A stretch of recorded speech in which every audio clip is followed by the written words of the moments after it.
makeup, but she looks like beautiful without makeup, and I feel like I don't. Joining us now, Nadia Mendoza, who is a showbiz editor at the Daily Star and part of the Self-Esteem team. Now, that team, well, you tell us about the Self-Esteem team, Nadia. So I'm part of a trio called the Self-Esteem team, and we go into schools teaching teens and parents and their teachers on mental health, body image and exam stress. And the key components that we teach are critical thinking, healthy habits and emotional intelligence. OK, so what we're talking about here with these young girls, like that lovely girl who spoke to us, is that they are getting anxiety about how they look through social media in particular. You work for the Daily Star. I do. You know, if you look at the front of the Daily Star this morning, there's a picture of a woman who always looks absolutely fabulous, Katie Price, but inside there is a photo. I mean, the first three pictures. Page 3, there is a topless model. Then the one after that, there's a woman not wearing very much indeed. How much are papers and the images that they print part of inducing this anxiety amongst not just teens, but women in general? I'm actually in quite a fortunate position in that I work for the web desk.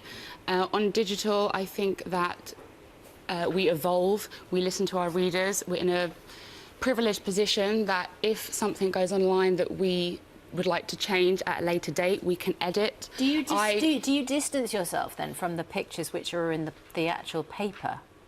We don't have page 3 online. When we publish things, in our psyche is, if a 13-year-old finds this on their iPhone, is it okay? I'm in a fortunate position in that I am an editor and I don't allow my reporters to use words like flawless or perfect body. I'm quite strict about the language that we use for impressionable young people or even older people that might be reading those articles and could be influenced. See, part of the problem is that we've got a clip here. This is a young British girl, actually. She's British Filipino, and she appeared on a talent show in the Philippines as Taylor Swift, and it's gone viral. Let's take a little look at some of this first.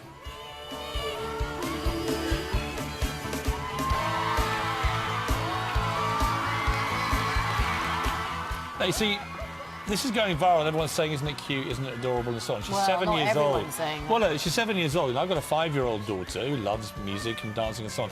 But I would be absolutely horrified to see my daughter dressed like that, with that kind of makeup, lipstick, the kind of sexualization of a young girl in that way. None of this helps, I don't think, because that's now gone around the world. Millions are viewing it. Millions of young girls will now want to be that girl. It's nothing against this little girl. Apparently, very talented young actress. Someone just tweeted me. But I think there's a real issue about how we make these young girls look. I completely agree, but I also don't think it's a new problem. You only have to look at the 50s, you had the curves of Marilyn Monroe. By the 60s, it was twiggy, pencil thin. Then it was going to the Sports Illustrated models. Then it was heroin chic. Now it's that sort of Kim Kardashian. But curves of Marilyn Monroe is a very healthy thing to aspire to. The other ones you mentioned, heroin chic, the new kind of stick insect, for want of a better phrase, role models that you see in a lot of the catwalks of these tiny girls, and everyone out there supposed to be like them. It's dangerous.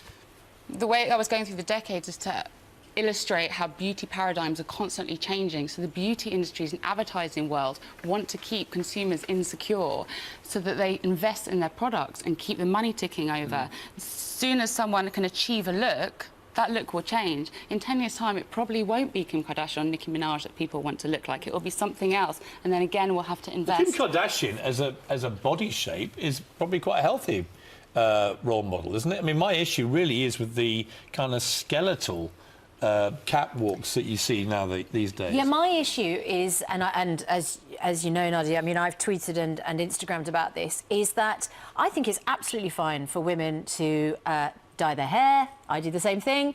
To wear You wore makeup. that for my tie, right? I did. Yeah. To wear makeup, to wear lovely clothes. I mean, I agree there's an issue when very little children are doing that. I have no problem with women doing that, particularly, you know, when we're on television or in magazines. I just want people to remember it's not real. So, you know, I don't look like this unless I'm on television. And then, so when, there we go. So I tweeted about it. You know, that's what I normally look like, the girl on the left. Which is the before and after? And, you know, so all these filters are giving young girls in particular this false image that you can look like that all the time. I want these girls who are thinking about resorting to cosmetic surgery or deleting pictures because they think they're not beautiful enough. Just remember, you can, you know, we don't normally look like this. This is the result of layers and layers of stuff. I completely agree, and you know, credit to you. We covered that story, and it showed behind the smoke and mirrors. But just to jump in, it's not just a girl issue; it's a boy issue as well. Oh, totally. And in the last decade, there's been a 70% increase in male eating disorders. Suicide is the biggest killer in men under 55. We cannot leave them out of the conversation. You know what it is, though? We're becoming a nation of young people being unbelievable narcissists. You know, I've got three sons, 23, 19, 16. Went on holiday with them recently. You could not take a photograph and put it on any form of social media of my three handsome princes if they hadn't filtered it 18 times, chosen the perfect image, and then it was released to the world. And when you look at the Instagram pages of a lot of these people, even friends of mine, they're all perfect. Every image now has to be perfect. You know, I don't give a damn. You can't really improve perfection to start with. But I do think it's a real issue, this narcissism of young people sharing amongst their peer group perfection. And when I was young, it was never like that. I think it's a comparison issue. I think they're afraid of being compared to the picture which is filtered. And I say embrace the unfiltered picture. I agree, and it goes back to almost caveman times when you compared yourself to someone else to try and get a mate, and that's amplified on social media. But I would argue that self-esteem and narcissism are very different. By the way, you've got a rather fascinating tattoo. Have a look at this. So what is this? Sorry, Mum. Can we see this? Camera 3, to show it. Yeah, look. What is that? This is the molecule for adrenaline. The molecule for adrenaline? It is. Have you got any others? I do. I have giant wings on my back. I have a molecule for serotonin, which is all linked into mental health and dopamine and feeling good. Wow. So you're feeling...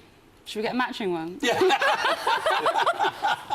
You've not had an offer like that on the sofa. I don't get any offers like that. Actually, I had one the other day, but it was from the wrong forest. OK, let's leave that one there. Nadia, absolutely lovely to talk to you this morning. Yeah, healthy body image. Comparison is the thief of joy, as I say. What? You know, that's one of my... Are you going to do one of these motivation? Yeah, that's one of my mantras. What did you say? What's the thief of joy? Comparison is the thief of joy. As you are scrolling through Instagram this morning, looking at all those pictures and thinking, I'll never look like her, I'll never look like him, remember, you will never look like the girl in the magazine because the girl in the magazine doesn't even look like the girl in the magazine. There's a lot of filters, there's a lot of makeup, there's a lot of styling, there's a lot of photo adjusting. The only problem